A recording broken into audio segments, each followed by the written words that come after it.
Welcome to the Bearded Banter podcast, where we'll discuss everything gaming. So sit on back and listen up. Get your headphones ready, we're gonna discuss video games, it's gonna be fun. A final time for everyone. Wow!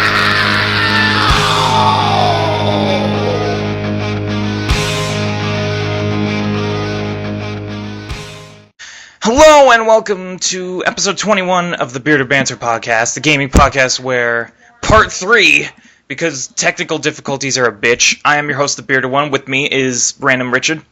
I'm getting real sick of having to redo this damn podcast. Yeah, goddammit. And with us is the glorious return of Gingerbeard. Hey guys. He's finally back after some odd months. Some odd months. But anyway, we are back. We are going to talk about Vidzuma games. Because, you know, fun stuff. So, guys, what have you been doing in terms of gaming lately?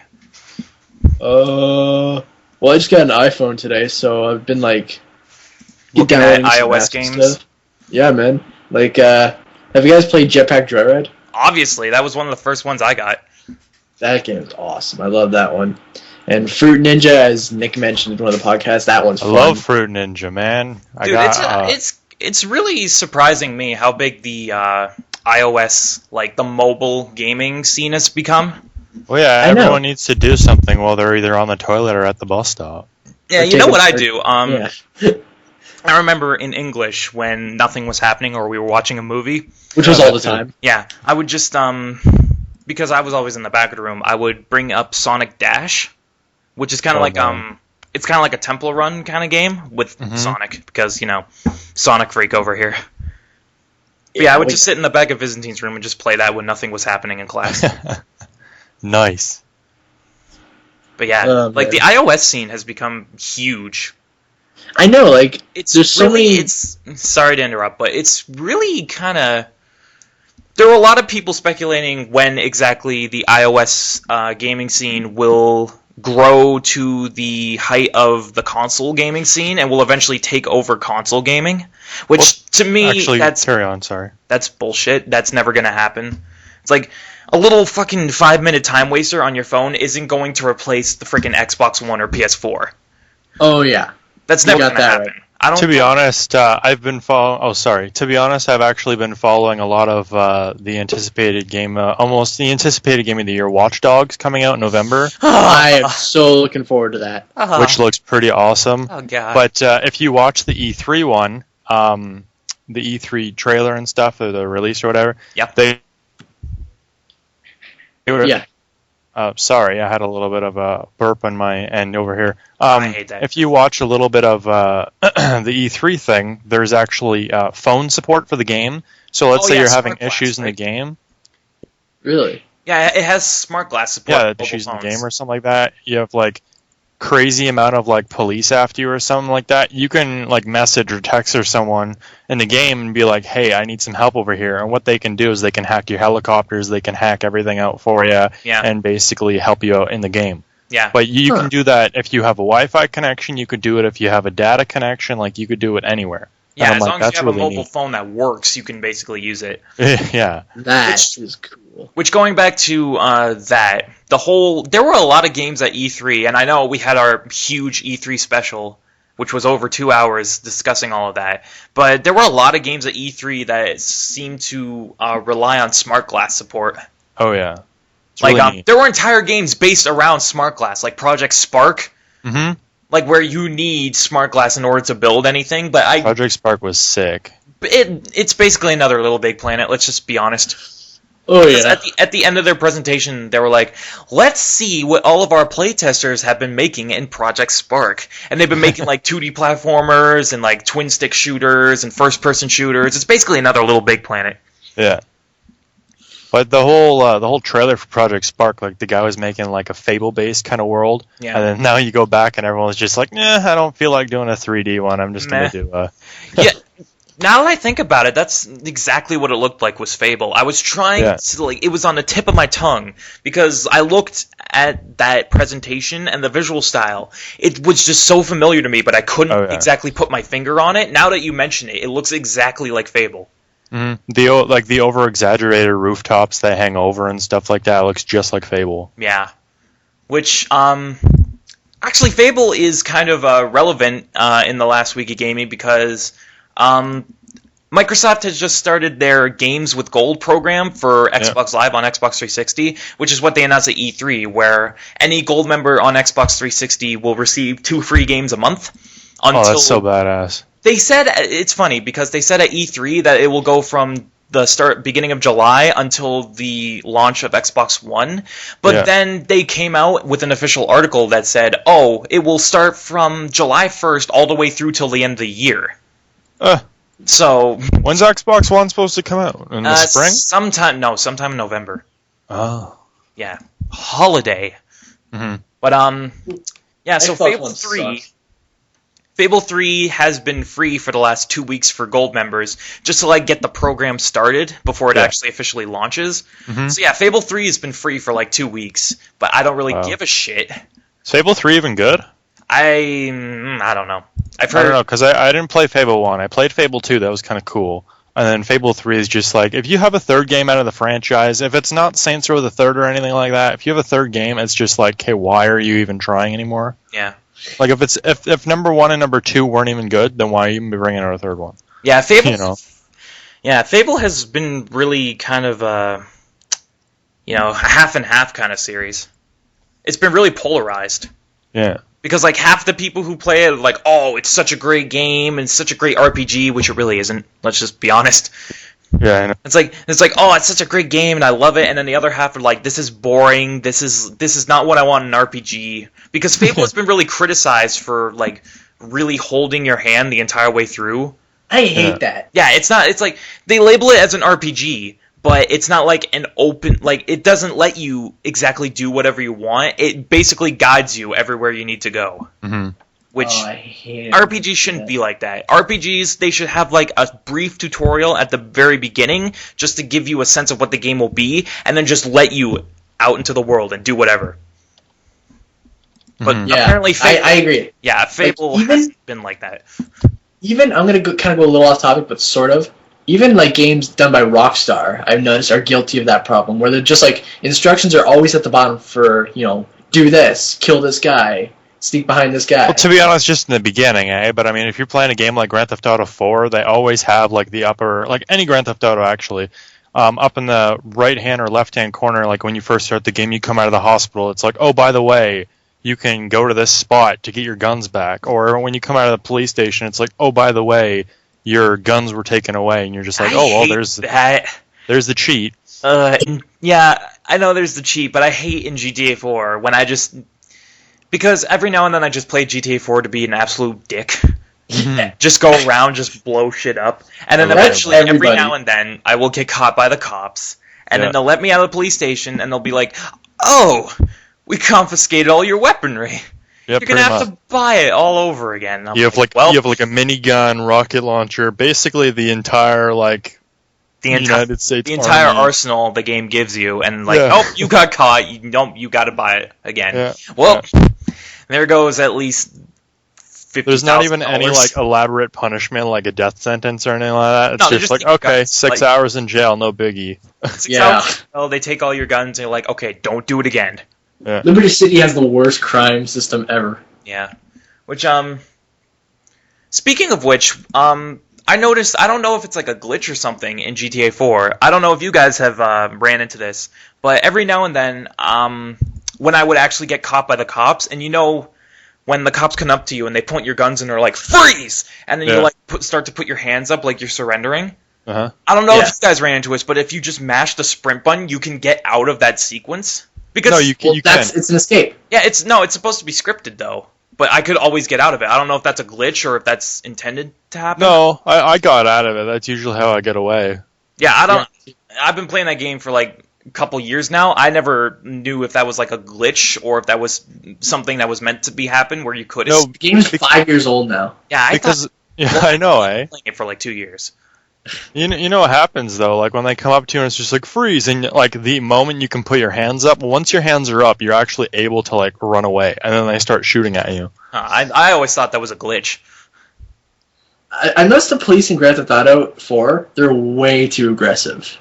And we might I actually like aggressive cops. Sorry, but I actually like aggressive cops because it actually teaches you, like it's a more of a hard game, right?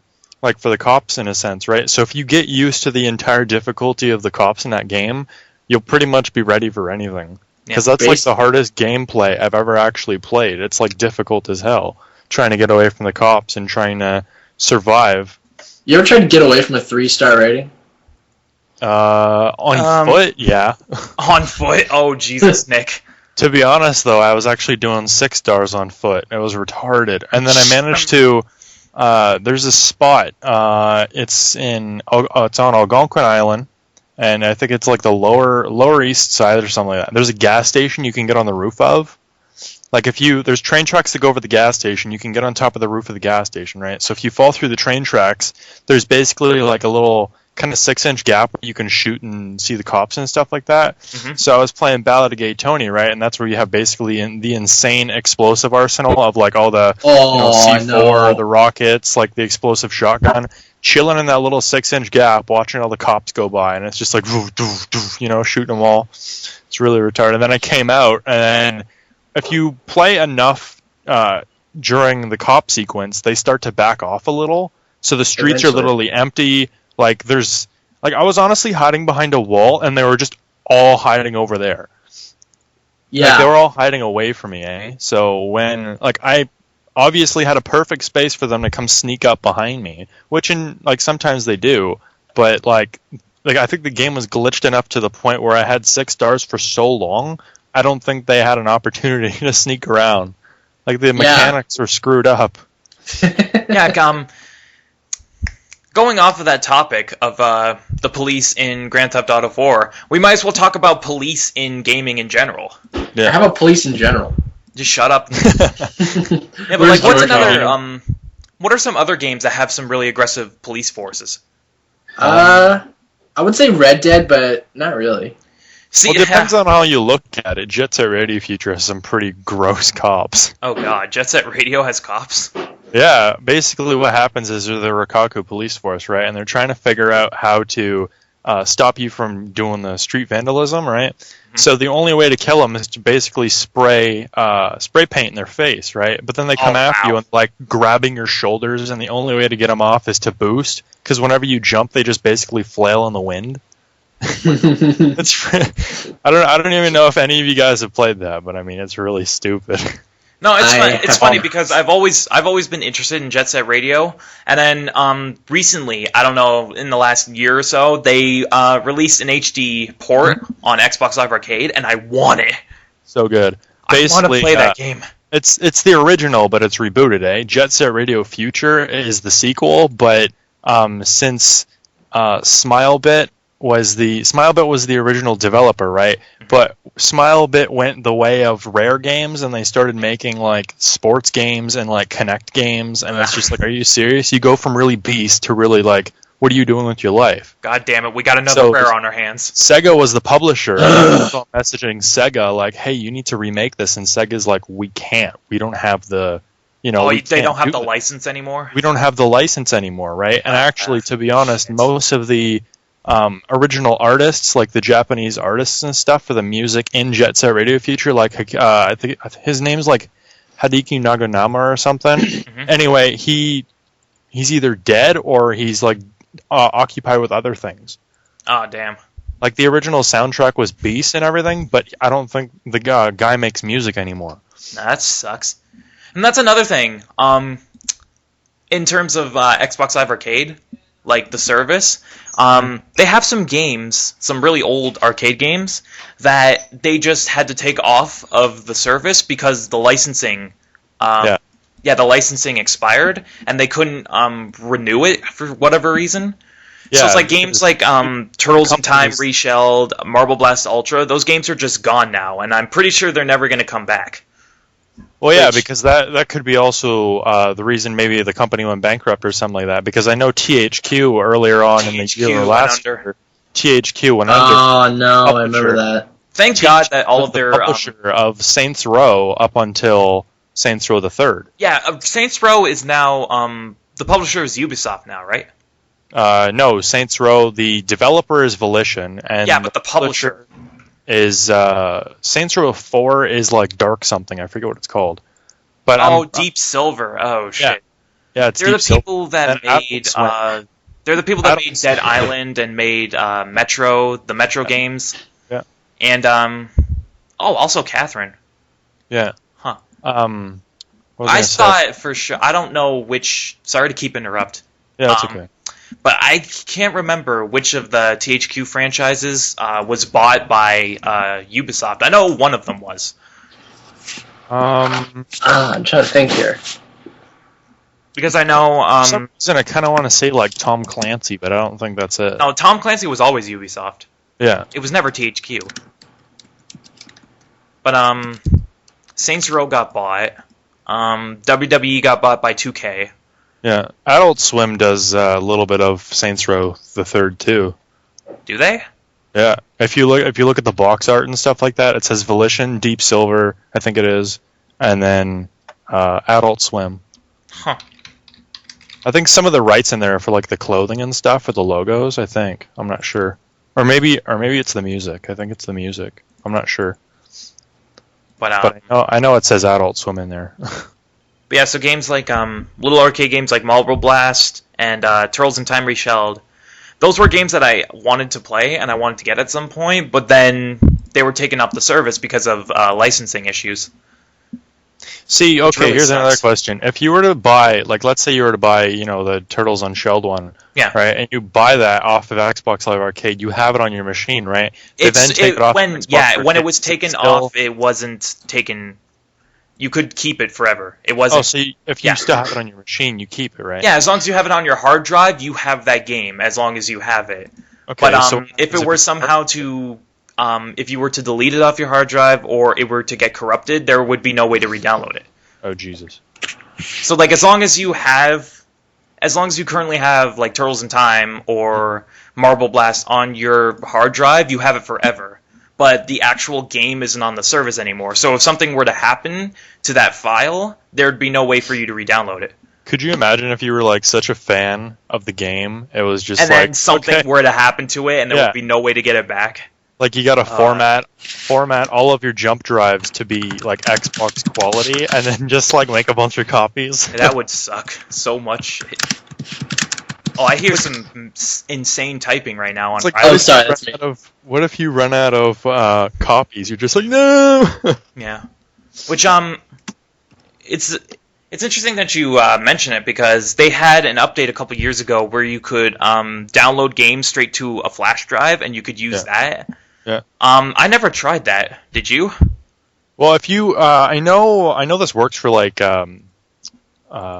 gamer tags and stuff like that. Like, let's Yeah, say you you're could transfer frequently it and going to stuff. like your friends' houses, right? Instead of recovering it and having to like type in your email, wait like a couple minutes for Yeah, it to you download. could just have it on a flash drive and You just format transfer it on a right flash away. drive, stick it in your thing, put your account on Yeah, it. which stick is it like in your thing. Maybe like I think it's like 3 meg or something like that for your account, and then all you gotta do is you just gotta type in your email address and then your password, and you're good. Yeah. So like, let's say you're going over like sleepover at someone's house, it works that way. Yeah, but I never tried that with like a game. Like if I tried like, if I A took game, I'm not sure because I'm pretty sure if you take something off of like the Xbox Live Arcade, it's only native to that machine. Like if you were to bring it over to like, let's say your house or something like that, I can't take like Sonic Adventure or something like that and plug it in and play it on your machine because it only works on the native machine that you originally downloaded it on. Yeah, I never tried that stuff because let's say like you buy a game and then you download it directly to a flash drive. Like Actually, the only console that works on is actually PlayStation 3. If you were to of course. download a game to it, like let's say you were to buy like Sonic Adventure or something like that on PlayStation 3 and your buddy wants it, he can then take it and get it for free. Point one for Sony. You win this round, Riley. You still don't have two controllers, I'll be Yeah, if getting you get a second controller, then that'd be perfect. so suck it, bitch. To be honest, like Oh. a second controller for the excuse me, just bump my knee on the desk. Don't bump your knee at the goddamn desk. Jeez. Don't bump your knee, period. No, God, if you get Nick, second we're trying to be control professional here. PlayStation, it's probably like $30-$40. It's not even that expensive. Yeah, that's another thing that I learned recently. Where it's like PlayStation 3, Sony had a system where if you buy a game digitally, you can transfer it from, let's say you buy like The Last of Us digitally on PlayStation Network, and then you take your account over to another PlayStation, you can re-download The Last of Us on that PlayStation for free using your account. And anyone on that console can use it. Anyone on that console can play it. So like that's a great thing that Sony has, but Xbox isn't exactly the same way. Like Yeah. Recently, Xbox has been redoing their policies and stuff like that to try and keep up with Sony because of the entire the entire E3 kind of thing. If you guys the saw Xbox One debacle. Yeah, but I'm not talking about that shit. I'm talking about like current gen stuff.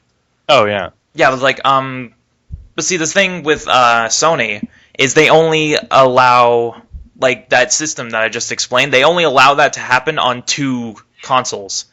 Like if you download it on 2 different consoles and then you try and download it on a third one, you can't do it. Because that's their limit. Whereas Microsoft... Oh, so there's only a 2 console limit then, eh? Yeah, so you can... So let's say you buy The Last of Us on one console with one account, and then you take your account to another PS3, you can download The Last of Us, the full game, for free onto that console, and any user on that console can play it, no problem, because it's on their console. Sony doesn't have any restrictions with that, but that's the only other console it can be downloaded on. After they track it somehow with your account. So if you try and download it on a third console, they won't let you. Oh my god. Whereas Microsoft with the Xbox 360, you can re-download any of your games using your account on any number of Xbox 360s. There's no limit to it, but if you need an internet connection in order to play it. Yeah. Jeez. Yeah, so let's say... There's always a string attached. Yeah. So I buy Sonic Adventure on my console using my account, and then I log into your console, Nick, on my account, and I download Sonic Adventure onto your Xbox. You can play it, no problem. Yeah.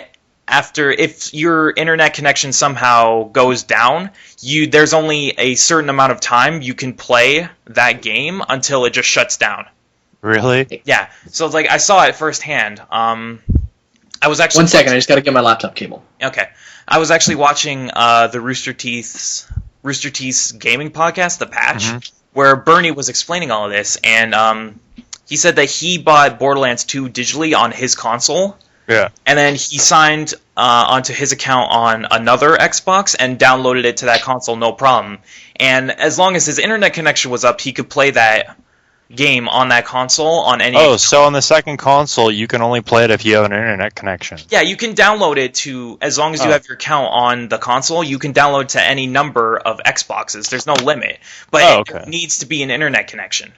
Oh. So it's like he showed, on the podcast, he showed an example where he was playing Borderlands 2, the games on demand version, on a separate Xbox that he had downloaded it to. Okay, back. Yeah. Okay, and then they disconnected the internet connection, and then a little prompt showed up, and it's like, internet connection disabled, 10 minutes remaining. Oh. So it's like, if your internet connection goes down, sure, you got that game for free, but you can only play it for 10 minutes before it just locks up. Could you imagine if you pause it or something like that, your internet connection goes out, and you're trying to fight like a boss or something like that, and it's just like, you have 10 minutes left. It's like, shit, time to get real. Oh, no. That would suck. But yeah, Could you imagine? Yeah. So yeah, I didn't actually know that's how it operated until like last week or so. Wow. Oh, yeah? Yeah.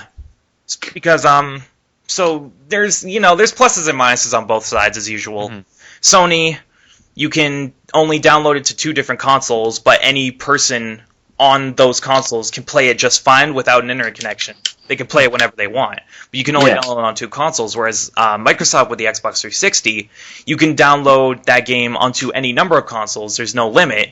But if your internet goes down, then it will eventually lock up until an internet connection is reconnected, and then it will reboot. Yeah, like reestablished kind of thing. Yeah. It's their way of, anti-piracy policies and stuff. But yeah, I didn't actually know that's how it operated until like last week. You had to do some research behind actually, it? on that topic, it's kind of neat to see. Like they still have a list, surprisingly, on the internet about backwards compatibility games on like Xbox 360, right? So I know I keep bringing this up, but like Jet Set Radio Future, for example, right? You know how it was on a demo disc for the original Xbox, right? Mm-hmm. So it's paired with the Sega GT Racing, and then it's got on the other side it's got the Jet Set Radio Future with it, and then it's got another Buffy the Vampire Slayer or something, just like a maybe 5-minute demo on there, right? Just to be like, oh look, we have this game, right? But there were 2 actual full games on there, was Sega GT and then Jet Set Radio Future, right? But Jet Set Radio Future then came out with a standalone disc itself. So the standalone disc would only work on the Xbox 360 instead of the 2-way disc. You know what I mean? So like for a little bit they had it when it first came out, like for the backwards compatibility thing. Mm-hmm. I beat it just in time for it to say, "Oh this isn't supported anymore." So I still had my saved stuff on the Xbox, but I couldn't play it after I beat it. That sucks. I could only play it if I had the full game, not the demo disc version. Well, that kind of makes sense.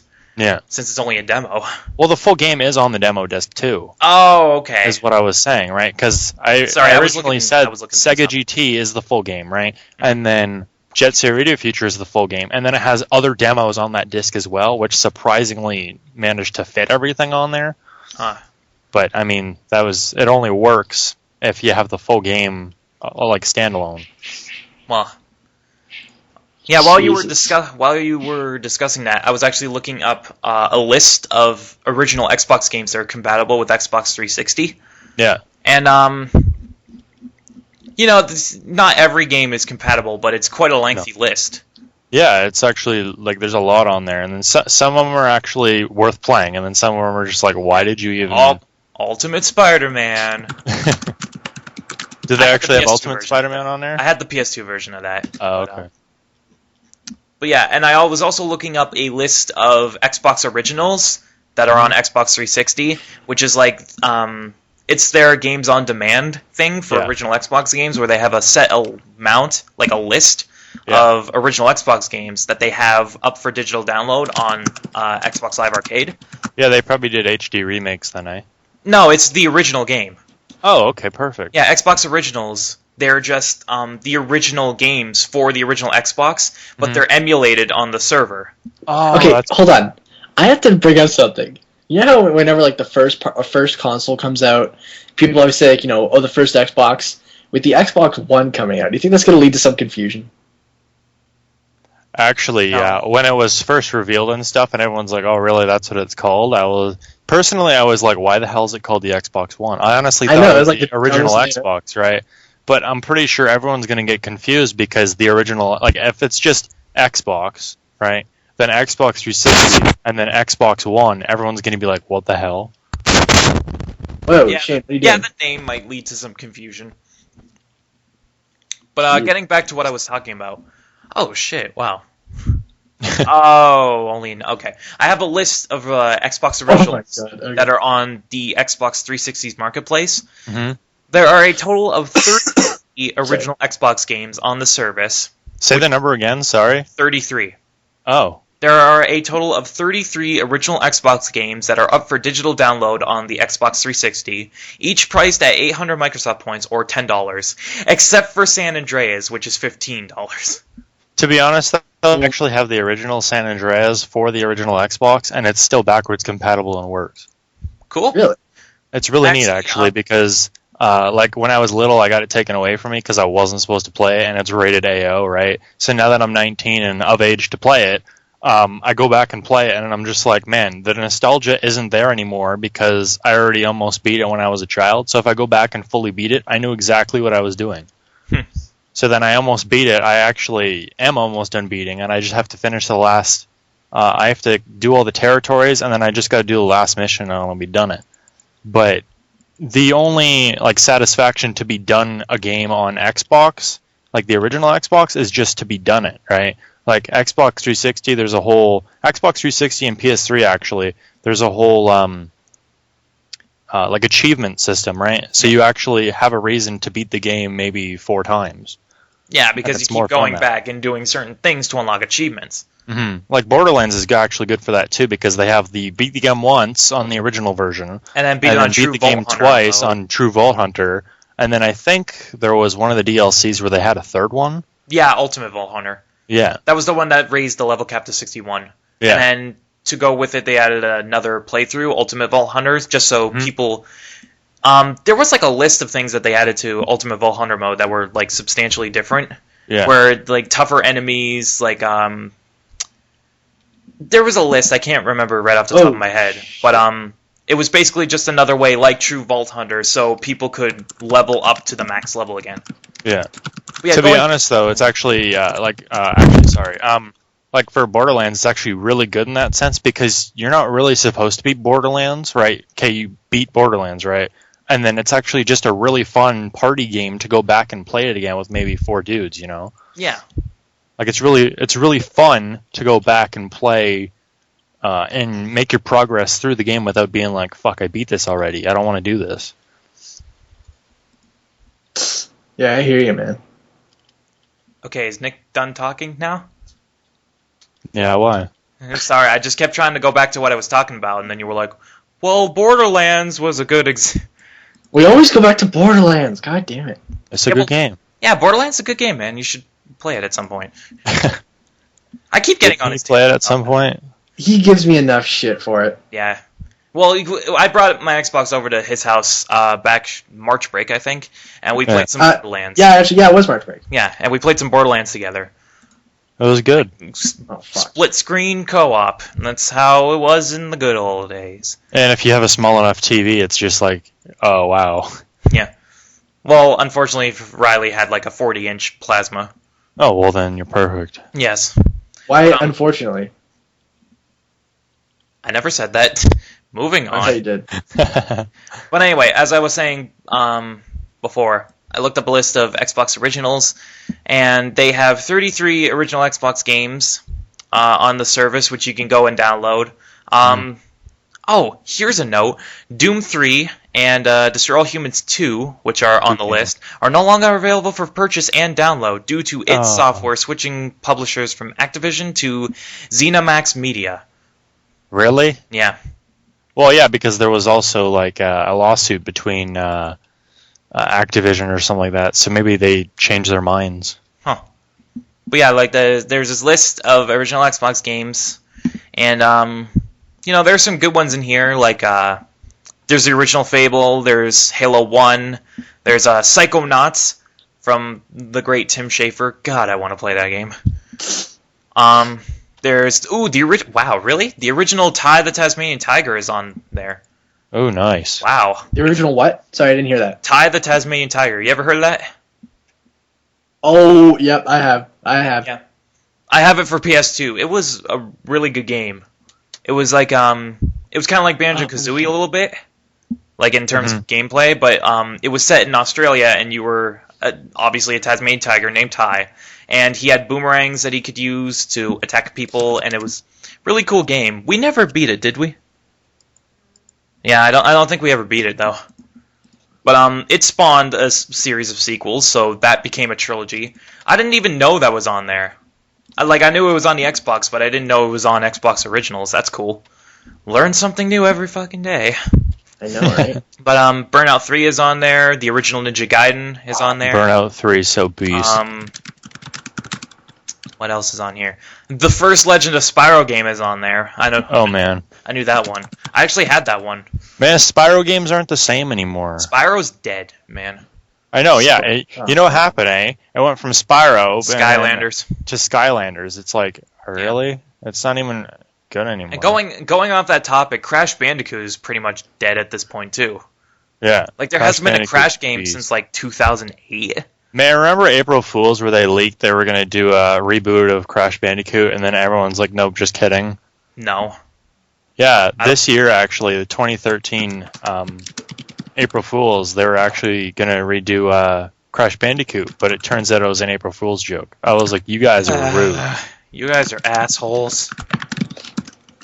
But let's see. Main series. Yep, the last main Crash game was 2008. Mm-hmm. Mind Over Mutant.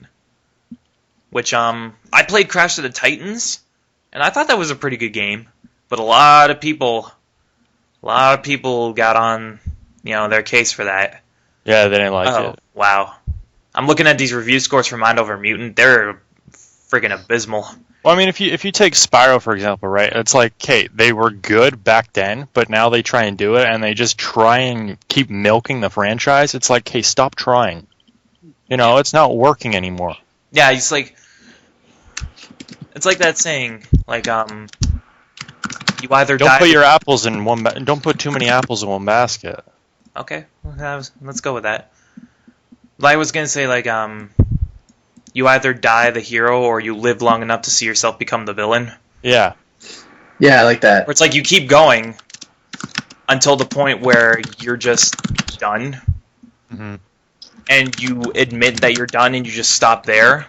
Or you keep going and then eventually everyone hates you. Pretty much. Which is basically what Crash and Spyro became. It's basically what Xbox One became. Yeah, actually It's funny that you mention it because this past week there was a huge announcement from Microsoft that they're reversing all of their DRM decisions for Xbox One. So like keep up with Sony. Like the mandatory 24-hour online check-in, that's gone. Used games are back in full force. They better fucking be in full force. Yeah, all of that shit has been reinstated because they realized it wasn't like customer feedback or anything. They didn't listen to that. They looked at the fucking pre-order numbers and realized that Sony was kicking their ass. Mm-hmm. So they went back and like, oh shit, we fucked up. So we have to Sony is still kicking their ass. They pretty much ruined their name, so they're gonna have to do some crazy shit to bring it back. Yeah, like I said, it's like, hey, let's screw up as much as possible. Yeah, like I said, it doesn't matter if you take all of that back. The fact is that you made that stuff mandatory in the first place. Yeah. It's like you pushed it on everyone when they didn't want it. It doesn't matter if you take it back now. You still made yourselves look like assholes. Yeah. It's just like, oh yeah, we screwed up, sorry. And it's funny because obviously there was a spike in pre-orders when that was announced, but Sony's still beating them. Yeah, actually, to be honest, when Sony, I think it was Sony or Microsoft or whatever was announced, the Sony stock went up 9%. Yeah, that was... Yeah, that was funny. I got to laugh at that. That was so funny. You know something's gone awry when Sony's stocks go up 9% after the Xbox One reveal. Nick Claris went friggin' nuts about that one. Yeah, I know. Yeah, I heard all of his venting about it. That was funny. Yeah, that was pretty hilarious. Showed us. Yeah, that was pretty hilarious. What is that? Can you link that? I want to see that again. I'll try and find it, but no guarantees. What is it? Nick Claris's Facebook post? Oh, it's like it's probably long buried by this point. Probably. You guys can try to find it if you want, but no, but it's funny because he got like maybe 13 likes on it and everyone's like, "Oh, really?" Yeah. But anyway, I think we're going to wrap this up pretty soon. Like I did in the last episode, I think we will bid the audience adieu by just before we leave here, reinstate what we have been playing, like the main game that we've been playing in the last week. RuneScape. Good, Nick. Shane, you want to take this? Like I said before, I've been playing a lot of the old school Sonic games. Like, actually, I just beat Sonic 3 yesterday. That game on Xbox Live Arcade is really weird because almost all of the achievements you can get just by playing the game through once.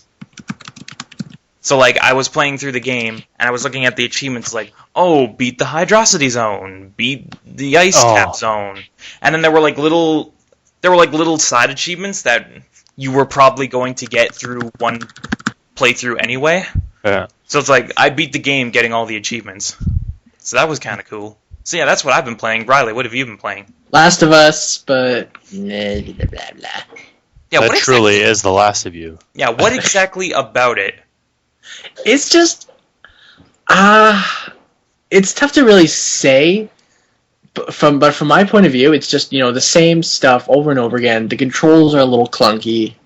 The cutscenes are cool. I'll give them that. The cutscenes are really cool. Yeah, Naughty Dog's always been great in terms of cinematic value. Yeah, I will give them that. That's like one good thing about the game I really like. But all in all, the actual gameplay just feels really rehashed. And everyone's saying it's so original and it's the best thing ever. Yeah, except it's not.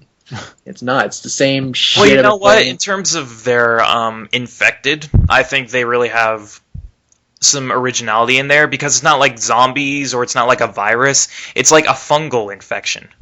Ooh, but the problem I have with it is that it goes from more of a story-driven game. Now, I have no problem with story-driven games as long as the gameplay lives up to it. And in your eyes, it didn't do that. Exactly. I did not care for the gameplay. Now, would you say was there more gameplay or more cinematic? Definitely more gameplay. It's not like Metal Gear Solid 4, but it's still, if the cutscenes are really that good. Because I was going to say, it's not like Heavy Rain, is it? Where the entire No, it's not thing Heavy is Rain. cinematic. Where the whole thing is a friggin' movie. To be honest, though, they actually had quite a few good nude scenes in that game. I know. I have to admit. But anyway, Nick, what have you been playing lately? Well, I've been playing RuneScape. Recently just got back into it. My buddy, I was doing, helping out a client, actually, for graphic design. And my buddy that actually hired me to do the gig, he was like, "Oh man, have you been playing RuneScape lately?" I was like, "Man, I haven't haven't been playing since the new combat update, right?" So basically went from point and click and shoot and stuff to like ability bar. So you basically like spam the keyboard. Oh, so actually, it's kind of neat because I'm getting used to it. But I mean, I really didn't want to come back to it until he's already got like the number in or whatever because he was buying membership for me on his phone. So I was like, man, you're really pushing this, aren't you, woman? So what he did was he bought it for me, and I was like, yeah, I'll go out and try it, right? So I basically logged on, and I was like, okay, I was like putting my toe in the water, trying it out, and it basically sucked me back in. So now I'm back in on this thing. Huh, and I hate him for it. I hate his guts. But yeah, I think with that we will wrap everything up here, unless one of you guys wants to bring anything else up. Cookies. Gaming related. There's cookies on the computer. Shut up. Just want to say right now, I actually can't wait for Watch Dogs, can't wait for Grand Theft Auto 5, and yes. I'm actually going to do a little self-promotion here. Check out a Nook if you guys want to, because that's really cool. It's a gaming social network, and you guys would really, really love it. Actually, I recently just got Shane and Riley on it, and they're enjoying it so far. So, yeah, I got a little bit of promotion on there. Yeah, to me. Actually, Riley built the Notre Dame church or something like that for the Hunchback of Notre Dame. Which we showed in the Minecraft episode. Yeah, he got like 13 likes, and one of the moderators featured him on there, so it was pretty sick. But lately, there's all the newly released games, but when I get my Mac back from repair, I'm going to start designing, because I'm the graphic designer there too. As well as here, but I'm going to start designing a bunch of the old games and stuff. Like Grand Theft Auto 4 isn't on there yet. All the other Grand Theft Autos aren't on there yet. So I was looking because I'm posting the Let's Play Castle Crashers footage that I've been doing just to get it noticed. And I noticed that you can link a game in a post, but there's no Castle Crashers on the site.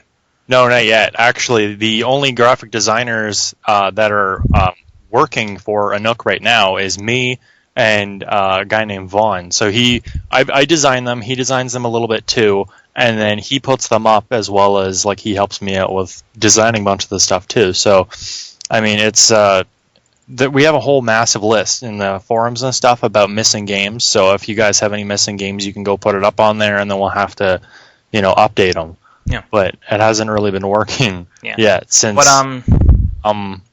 broken down and he's busy, so.